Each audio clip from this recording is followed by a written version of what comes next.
આજકાલ કોઈ પણ ઉંમરની વ્યક્તિને છે તે થાક લાગવા લાગે છે, નબળાઈ થવા લાગે છે, હાથ પગના દુખાવા થાય છે, વાળ અને સ્કિનનો પણ પ્રોબ્લેમ થાય છે, લોહીની કમી પણ આપણે દેખાય છે. આવી ઘણી બધી બીમારીઓ થવા લાગે છે. તો આજ ડિમ્પલ્સ ડિસીઝમાં એવી મીઠાઈ શેર કરીશું કે ડેલીના માટે બસ એક ટુકડો તમે ખાશો ને તો ઘણી બધી બીમારીઓથી તો દૂર રહેશો જ. તમારા હાડકાં મજબૂત થશે, તમને થાક નબળાઈ તો બિલકુલ ફીલ નહીં થાય અને વાળ માટે, સ્કિન માટે, એનર્જી માટે એકદમ બેસ્ટ કામ કરશે. તો ચલો રેસીપી શરૂ કરીએ. તો જેમના માટે સૌથી પહેલાં આ વેરાયટી તૈયાર કરવા માટે મેજરિંગ કપ અથવા તો ઘરમાં રહેલી વાટકીને માપ માટે સેટ કરી પછી બધું જ માપ તેનાથી લેવું જેથી વેરાયટી પહેલી જ વારમાં બરાબર બને. તો હવે હું મેજરિંગ કપનો ઉપયોગ કરી 1 કપ જેટલું દેશી ઘીને ગરમ કરું છું. એકદમ હલકું ગરમ કરવાનું છે. ગાઈઝ, અહીંયા એકદમ ઓછા ઘીમાં પણ વેરાયટી તૈયાર થઈ જાય છે, પણ જો દેશી ઘી હોય ને તો થોડું શરીર માટે જરૂરી પણ છે અને ડેલીના માટે એક ટુકડો ખાવાથી ઘીનું પ્રમાણ વધારે નહીં થાય, જે શરીરમાં જરૂરી છે તેટલું જ રહેશે. તો તે રીતે આપણે ઉપયોગ કર્યો છે.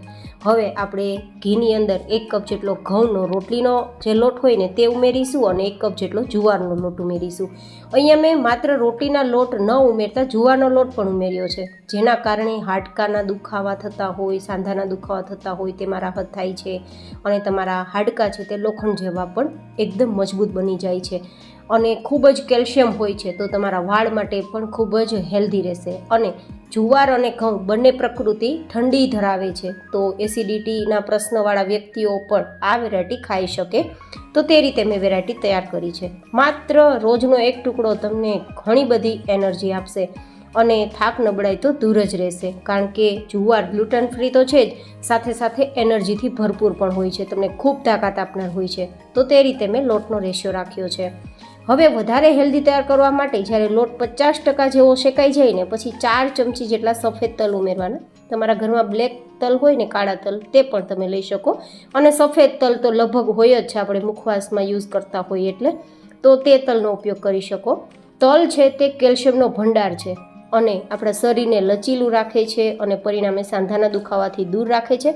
અને તમારા જો વાળ ખરવાના પ્રશ્ન હોય ને તો મોટાભાગે કેલ્શિયમનો પ્રશ્ન પણ જવાબદાર છે. તો જો કેલ્શિયમને લીધે વાળ ખરતા હોય તો તે પ્રશ્ન પણ આવી વેરાયટીઓમાં તલ ખાવાથી દૂર થશે. જો કે તલનો ઉપયોગ તો કોઈને કોઈ રીતે આપણે કરતા જ હોઈએ છીએ, પણ વેરાયટીમાં યુઝ કરવાથી ભાવશે પણ ખરું અને આપણું હેલ્થ પણ સારું રહેશે. હવે ફરીથી લોટને આ રીતે આપણે ચલાવીશું. લોટ બરાબર શેકાઈ જવો જોઈએ. લોટ છે ને એકદમ ટેક્સચરમાં ફાટી જશે અને કડાઈને છોડવા લાગશે. જે લોટને ચલાવીએ છીએ ને તો હલકો ફૂલકો ફીલ થશે, ત્યાં સુધી શેકવાનો છે. ગેસની ફ્લેમ એકદમ ધીમી રાખવાની છે. તો તમે જોઈ શકો છો કે ઉપર ઘી દેખાય છે અને એકદમ હલકું ફૂલકું ફરે છે અને સપાટી પણ એકદમ ટેક્સચરમાં ફાટી ગઈ છે. તો લોટ શેકાઈ ગયો છે. તો હવે આપણે વધારે હેલ્ધી તૈયાર કરવા માટે 1 ચમચી જેટલો સੌંઠ પાવડર ઉમેરીશું. સૌંઠ પાવડર છે ને તે સાંધાના દુખાવા માટે બેસ્ટ છે, કફ પણ દૂર કરશે અને અત્યારે ડબલ સિઝન ચાલી રહી છે, ગરમી પણ અને વરસાદના કારણે થોડું વાતાવરણમાં ઠંડક પણ, તો આપણે કફથી, શરદી ઉધરસથી દૂર પણ રાખશે. તો સૂંઠના તો જેટલા કહીએ તેટલા ફાયદા ઓછા. આ રીતે મિક્સ કરી ગેસની ફ્લેમ બંધ કરી નીચે ઉતારી લઈશું.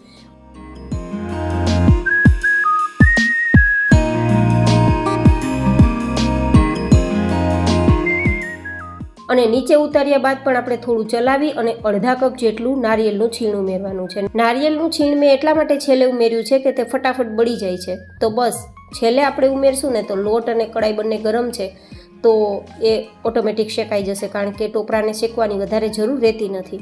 તો આ રીતે બધું મિક્સ થતાં લગભગ 80% જેવું આપણું મિશ્રણ ઠંડુ થઈ ગયું છે.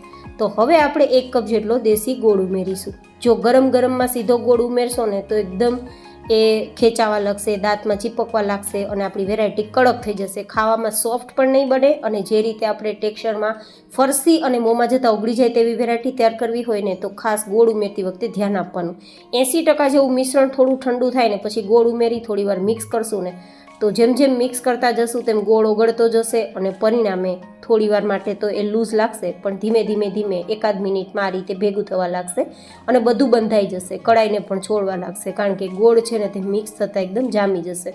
આ રીતે કડાઈને છોડવા લાગે ને પછી તમારે લાડુ બનાવવો હોય તો પણ બનાવી શકો અને ટુકડા બનાવવો હોય તો કોઈ ટ્રેમાં એકવાર ચીકણી કરી લેવાની ઘી લગાવીને, જેથી ડિમોલ્ડ કરવામાં સરળતા રહે. તો આ રીતે વેરાયટી તમે તૈયાર કરી શકો. આપણે જે ટોપરાનું છીણ ઉમેર્યું ને તે પણ માથાનો દુખાવા, માઇગ્રેન માટે એકદમ બેસ્ટ કામ કરે છે. તલ પણ ખૂબ સારું આપણે રિઝલ્ટ આપે છે સ્વાસ્થ્ય માટે અને મેં તમને આગળ બતાવ્યા મુજબ જુવારના પણ ખૂબ ફાયદા છે. તો આ રીતે મેં વેરાયટીને ડિઝાઇન કરી છે. અને ગોળ છે તે આયરનનો સોર્સ છે, તમને હિમોગ્લોબિન ક્યારેય ઘટવા નહીં દે, તમને એનર્જી આપશે. કારણ કે ગોળ છે ને તે ખૂબ જ શક્તિશાળી છે.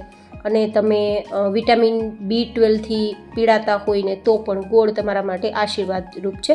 તો આ રીતે મેં વેરાયટી બધી ભેગી કરી અને એક નવું ક્રિએશન સાથે તમને આ નવી મીઠાઈ મેં શેર કરી છે. તો તમને મારું આ નવું ક્રિએશન કેવું લાગ્યું તે જરૂર બતાવજો. અને આ મીઠાઈનું નામ શું રાખી શકાય ને તે તો મને જરૂરથી કોમેન્ટમાં બતાવજો. હવે આ વેરાયટીને માત્ર 80થી 90% જેવી ઠંડી થવા દેશું ને પછી કટ લગાવી દેશું.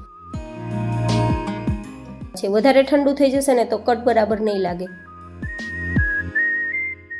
હવે બરાબર તેને ઠંડુ કરવા માટે સાઈડમાં રાખવાનું છે, ફ્રીજમાં નથી રાખવાનું. તો અત્યારે આપણે તેને છોડી દઈએ.